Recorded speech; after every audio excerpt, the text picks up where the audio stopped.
Hello friends, कैसे आप सभी लोग। मैं योगेश फिर से आपका अपने डिस्कशन प्लेटफॉर्म पर स्वागत करता हूं। तो आज हम लोग पढ़ेंगे छोटा सा टॉपिक, छोटा मगर इम्पोर्टेंट टॉपिक। क्योंकि इस टॉपिक जिससे नहीं होता, कहावत कही जाती है कि छोटे जितने छोटे उतने खोटे हैं।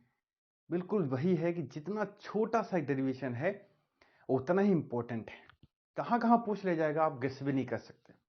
ठीक है, तो चलते हैं आज के लेक्चर में। आज आपको बहुत बढ़िया बढ़िया चीजें मिलेंगी, तो खुद ही आप लेक्चर देख के जान जाओगे। तो सबसे पहले हम लेक्चर को स्टार्ट करते हैं एक छोटे से फॉर्मूले से। जैसे ये क्यू चार्ज आपके पास है, कोई भी साइन का हो सकता है, ये भी रेस्ट में है। इसको आपको एक्सलरेट करना है, इसको आपको एक्सलरेट करना है। आपने इसको क्या कर दिया, एक्सलरेट कर दिया। ठीक है, वी वोल्ट, कितना एक्सेलरेशन वोल्टेज देकर के, वी वोल्ट देकर के आपने इसको एक्सेलरेट कर दिया।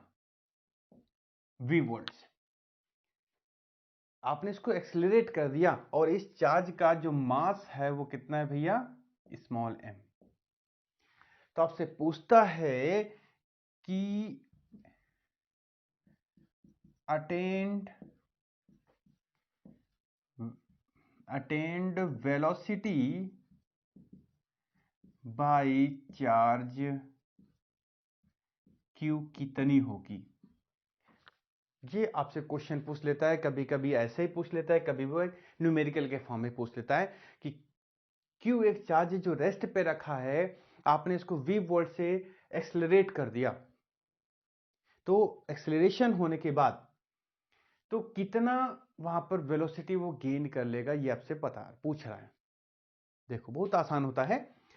तो हमको पता है कि जब क्यू चार्ज को एक्सेलरेट करते हैं, जैसे मान लो कोई भी क्यू चार्ज है और पोटेंशियल डिफरेंस v है, ठीक है, तो वहां पर एक हमको रिलेशन पता है कितना हमको वर्क डन करना पड़ता है। तो W equal to Q V, ये भी हमने पिछले वीडियो में ये कैसे आया था, कैसे इसके पीछे लॉजिक था, ये हम लोग सब समझ दिए थे। ठीक है, मतलब चार्ज को एक जगह से दूसरी जगह जब ले जाते थे कितना वर्क डन करना पड़ता था, ये सब हम वहां पे देखे थे। ठीक है, अब इतना भाई वहां पर जब इसको एक्सेलरेट किया जाएगा तो वर्क डन कितना करना पड़ेगा, इस वी पोटेंशियल डिफरेंस कह सकते हो या वी वोल्ट से कितना वहां पर उसके अंदर एनर्जी क्रिएट हुई, काइनेटिक एनर्जी, क्योंकि एक्सेलरेट होगा तो काइनेटिक एनर्जी होगी। तो वहां पर कितनी काइनेटिक एनर्जी क्रिएट हुई, तो उस पर जितना वर्क हुआ होगा उतनी तो काइनेटिक एनर्जी क्रिएट हुई होगी। तो इतना तो वर्क हुआ, ये हमको भाई फार्मूला पता है। अब काइनेटिक एनर्जी कितनी होगी, काइनेटिक एनर्जी का भैया फार्मूला होता है हाफ एम वी स्क्वायर। ठीक है, तो जितना वर्क उतनी काइनेटिक एनर्जी, तो यहां पर क्या कर देंगे, half m v square is equal to Q v. बस, तो v square is equal to 2 QV upon m. तो v equal to under root 2 QV upon m. ये आंसर आ गया हम लोगों का। ये कि अगर v वोल्ट से वो एक्सेलरेट किया जाता है तो कितनी वेलोसिटी वो गेन करेगा, हम इस फॉर्मूले से निकाल देंगे। ठीक है, कोई कठिन। अब हम लोग आगे बढ़ते हैं। ये तो हो गया छोटा सा एक कॉन्सेप्ट। अब हम लोग आज के टॉपिक में बढ़ते हैं। तो आज का जो भैया हम लोग का छोटा सा टॉपिक, दो टॉपिक लेंगे आज हम लोग अपने इस डिस्कशन वाले पीरियड में। तो पहला है इक्विपोटेंशियल सरफेस, इक्विपोटेंशियल सरफेस। ठीक है, अब जैसे नाम से पता है, इसको अगर दो पार्ट में तोड़ दे, इक्वी और पोटेंशियल, मतलब पोटेंशियल इक्वल, यानी कि एक ऐसी सरफेस, मान लेते हैं ये कोई सरफेस है, एक ऐसी सरफेस जिस पर हर एक पॉइंट पर जो पोटेंशियल है वो सेम है। ठीक है, एक ऐसी सरफेस जिसके हर एक पॉइंट पे पोटेंशियल क्या है, वो सेम है, तो वो सरफेस क्या कहलाती है, इक्विपोटेंशियल सरफेस कहलाती है। ठीक है, अब इसकी प्रॉपर्टी देख लेते हैं। अगर आप इक्विपोटेंशियल सरफेस पे क्यू चार्ज को मूव कराते हो, अगर हम इस सरफेस पे क्यू चार्ज को मूव कराते हैं तो कितना वर्क करना पड़ेगा देख लेते हैं जरा। मान लेते हैं ये जो चार्ज है वो ए पे रखा है और बी पे हमको भेजना है, तो यहां पे पोटेंशियल हो गया वी ए, यहां पे पोटेंशियल हो गया वी बी। ठीक है, तो हमको निकालना है डब्ल्यू ए बी क्यू, तो ये हो जाएगा V B minus V A.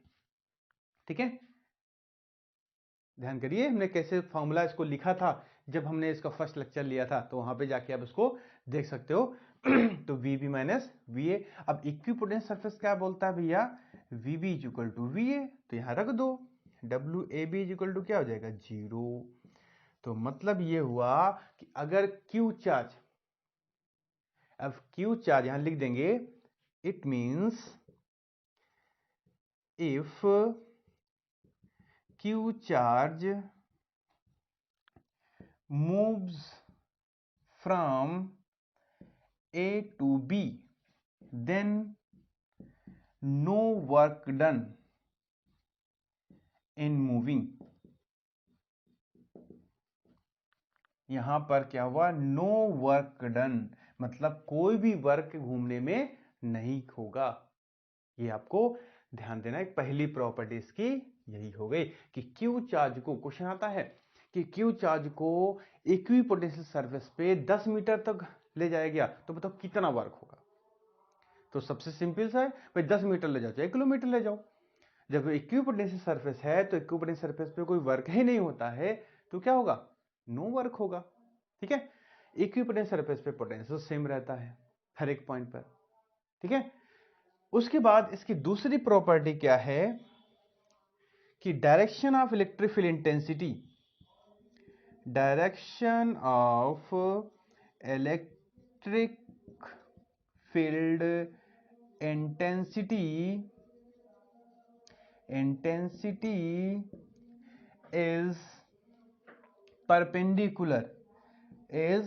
perpendicular to the plane of equipotential surface, equipotential surface.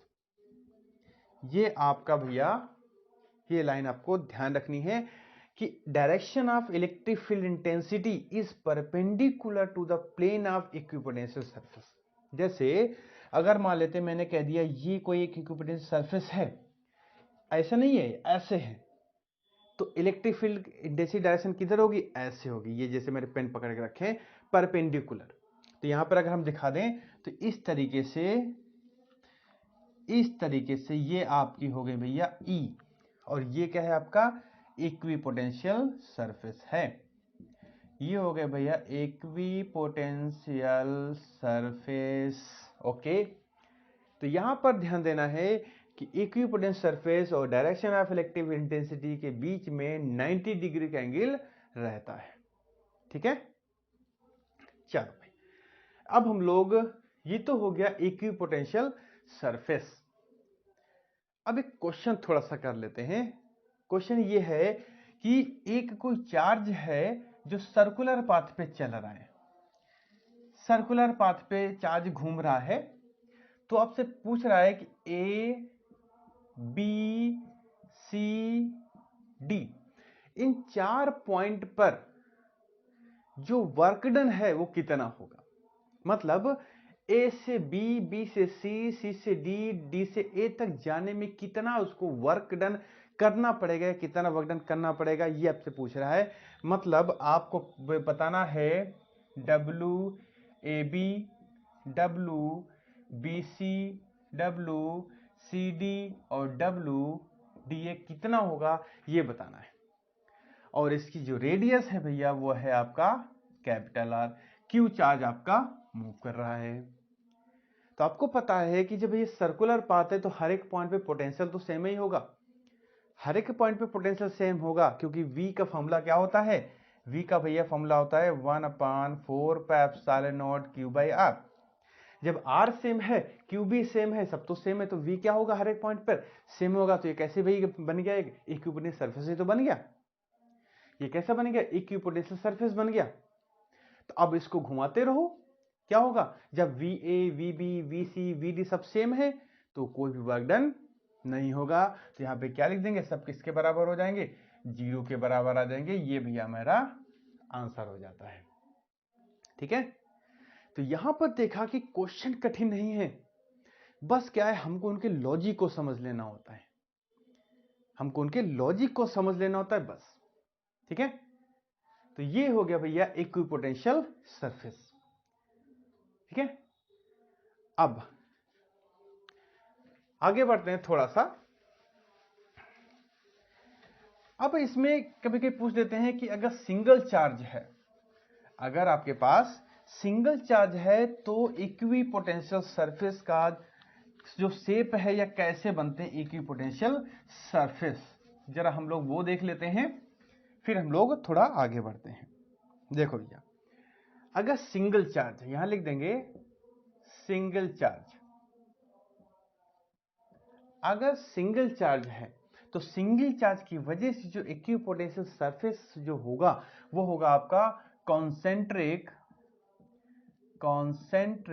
Spherical surfaces होंगी, स्फेरिकल सरफेसेस होती हैं। जैसे ये चार्ज रखा है तो इस तरीके से, इस तरीके से, इस तरीके से, इस तरीके से, ये कॉन्सेंट्रिक स्फेरिकल सरफेस के फॉर्म में आपको इक्विपोटेंशियल सरफेस मिलता है।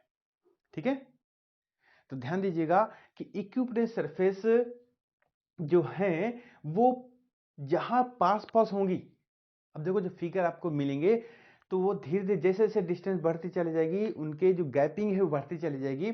गैपिंग कम होना और गैपिंग बढ़ने का मतलब ये होता है कि जहां पे गैपिंग कम है वहां पे फील्ड इंटेंसिटी ज्यादा है, और जहां पे गैपिंग कम है वहां फील्ड इंटेंसिटी कम है। ठीक है, तो ये आपको ध्यान देना है। तो एक चीज और ध्यान ध्यान में रखना है कि जो आपका इक्विपोटेंशियल सरफेस होती हैं, कभी भी दो इक्विपोटेंशियल सरफेस एक दूसरे को कट नहीं करेंगी। यहां लिख देंगे पॉइंट करके, टू इक्विपोटेंशियल सरफेस नेवर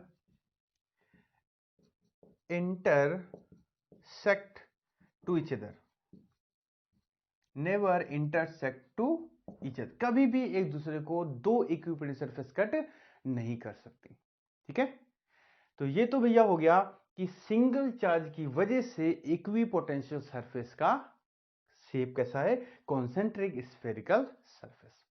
जहां पर लाइंस पास पास होंगी वहां मतलब फील्ड इंटेंसिटी ज्यादा है, जहां पे लाइंस दूर दूर है वहां पे फील्ड इंटेंसिटी कम है। क्लियर।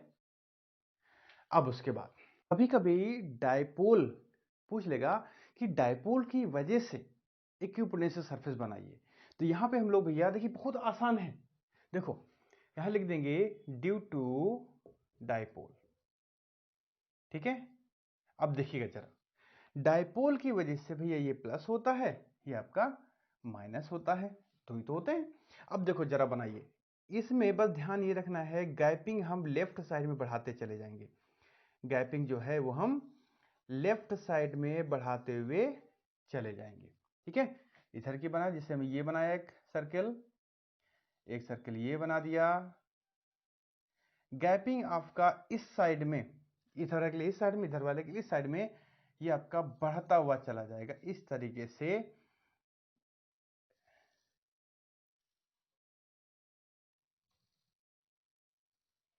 ठीक है, तो ये हो गया हमारा डायपोल का इक्विपोटेंशियल सरफेस। तो यहां लिख देंगे इक्विपोटेंशियल सरफेस। ठीक है, ये हो गया हमारा डायपोल की वजह से। अब कभी कभी पूछ लेते हैं टू पॉजिटिव चार्ज की वजह से, due to two positive charge, due to positive charge, two positive charge. देखो भैया, एक पॉजिटिव चार्ज यहां लिख दिया, एक पॉजिटिव चार्ज यहां लिख दिया। अब क्या करना है, इसमें हमको गैपिंग इधर इधर क्यों बढ़ानी है, जैसे देखिएगा ये गैपिंग, ये गैपिंग, ये गैपिंग, इस तरीके से।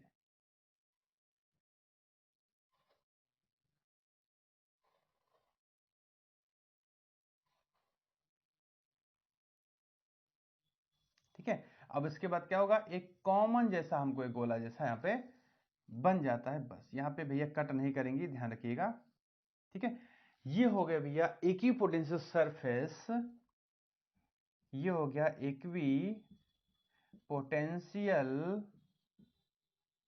सरफेस टू पॉजिटिव चार्ज का। ठीक है, तो भैया कभी कभी वो सिंगल पॉजिटिव चार्ज पूछ लेता है, कभी भैया डायपोल की वजह से पूछ लेता है, कभी आपका टू पॉजिटिव चार्ज की वजह से पूछ लेता है। बस फिगर में इतना बनाइएगा कि टू पॉजिटिव चार्ज हो तो अंदर की तरफ गैपिंग थोड़ा ज्यादा बनाइएगा, और डायपोल हो तो बाहर की तरफ गैपिंग थोड़ा सा ज्यादा बनाइएगा। ठीक है, अब हम लोग थोड़ा और आगे बढ़ते हैं आज के इंपॉर्टेंट डेरिवेशन पर, बहुत इंपॉर्टेंट। देखते हैं कौन सा, तो हेडिंग डाल लेते हैं, रिलेशन बिटवीन इलेक्ट्रोस्टैटिक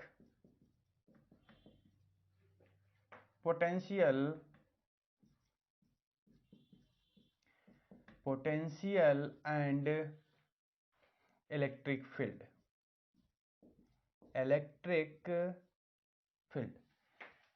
दिखने में जितना छोटा है उतना ही डेरिवेशन है भी छोटा, लेकिन इंपॉर्टेंट बहुत ज्यादा है। जैसे इसका सिंबल हो गया V, इसका सिंबल हो गया E, हमको E और V में रिलेशन निकालना है। कैसे निकालेंगे जरा देखते हैं। यहां पर सबसे पहले हम दो इक्वी पोटेंशियल सरफेस ड्रॉ कर लेते हैं। दो इक्वी पोटेंशियल सरफेस हमने भैया क्या कर लिया, ड्रॉ कर लिया। ये A है, ये आपकी B है, दोनों एक दूसरे से छोटी सी डिस्टेंस dr से सेपरेट है। ठीक है, मतलब एक यहां पर, एक आपकी यहां पर। क्लियर, देखो इस प्लेट का जो पोटेंशियल है वो V है। ठीक है, और जो इस प्लेट का जो पोटेंशियल है, क्योंकि डिस्टेंस दोनों में dr है तो इतना ही पोटेंशियल यहां पे कम हो जाएगा, तो इसका मतलब V माइनस dV इसका पोटेंशियल है। या तो लेट कर लो, कोई दिक्कत नहीं है। इसका पोटेंशियल V है, इसका पोटेंशियल V माइनस dV है। ठीक है, अब देखो यहां पर जो हम इलेक्ट्रिक फील्ड की इंटेंसिटी है वो आपकी किधर की ओर है, वो आपकी ऊपर की तरफ। ये हो गई आपकी electric field intensity.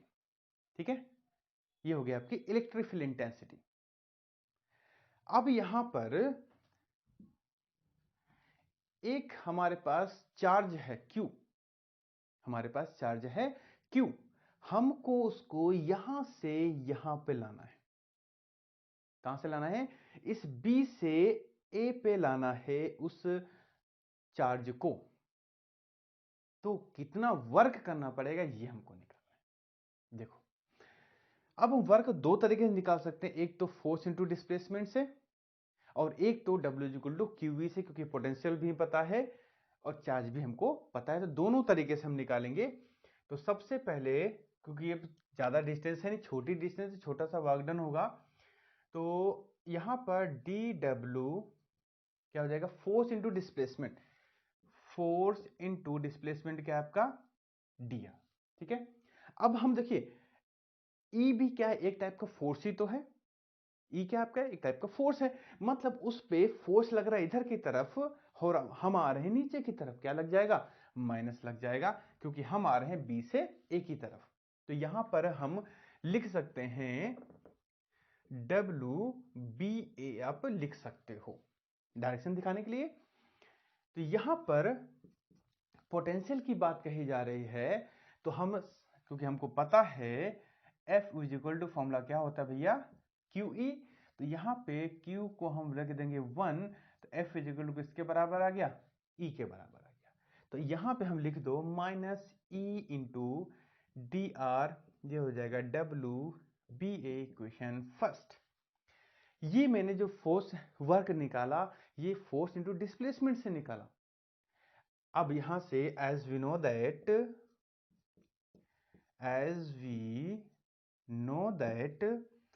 W is equal to QV भी तो होता है एक फॉर्मूला। अब हमको पोटेंशियल की टर्म में, हमको पोटेंशियल की बात कर रहे हैं, तो क्यू क्यू क्या हम लिख देंगे, 1 लिख देंगे। तो यहां पे हम क्या लिख देंगे, W is equal to V। ठीक है, अब देखो यहां पर जो V है, हमको इधर क्या निकालना है, इसको हम ऐसे भी लिख सकते हैं, WBA इज इक्वल टू, अब ये V आ गया नेट V किसके बराबर, इसमें से इसको हम माइनस कर दें तो V माइनस dV, ये प्लस हो जाएगा। ठीक है, इस फॉर्मूले का यूज किया। पोटेंशियल है तो Q इक्वल टू 1, क्योंकि यूनिट होता है उसमें। तो अब V क्या होगा, पोटेंशियल डिफरेंस B से है, तो इसमें से इसको माइनस कर दें, तो ये कितना आ गया भैया हमारे पास, WBA इक्वल टू dV आ गया, ये हो गया इक्वेशन सेकेंड। तो from equation first and second, तो minus E into dr is equal to dV, तो E is equal to minus dV upon dr। ये भैया एक रिलेशन मिल गया, बहुत इंपॉर्टेंट रिलेशन है, इसको हम इंपॉर्टेंट टिक किए दे रहे हैं। ठीक है, तो यहां पर E is equal to minus dV upon dr, E is equal to minus dV upon dr। यहां पर आप ध्यान दीजिएगा, dV अपॉन dr को हम लोग बोलते हैं पोटेंशियल ग्रेडियंट, इसको बोलते हैं पोटेंशियल ग्रेडियंट। ध्यान दीजिएगा, पोटेंशियल ग्रेडियंट क्या जो होता है, it is a vector quantity होता है भैया, वेक्टर क्वांटिटी। व्हाइल जो पोटेंशियल है वो आपका scalar quantity, while electric potential is a scalar quantity, scalar quantity. ठीक है, तो ये भैया नोट करके लिख दीजिएगा। अब यहां पे जो माइनस है, इसका भी एक मतलब है, जो लाइन लिखूंगा यहां पर है, वो आपका ध्यान दीजिएगा, बहुत इंपॉर्टेंट है। यहां पर इसको भी नोट करके लिख दीजिएगा। यहां लिखेंगे here minus sign shows that, अब जो लाइन लिखूंगा बहुत इंपॉर्टेंट है, that direction of electric field represents the direction of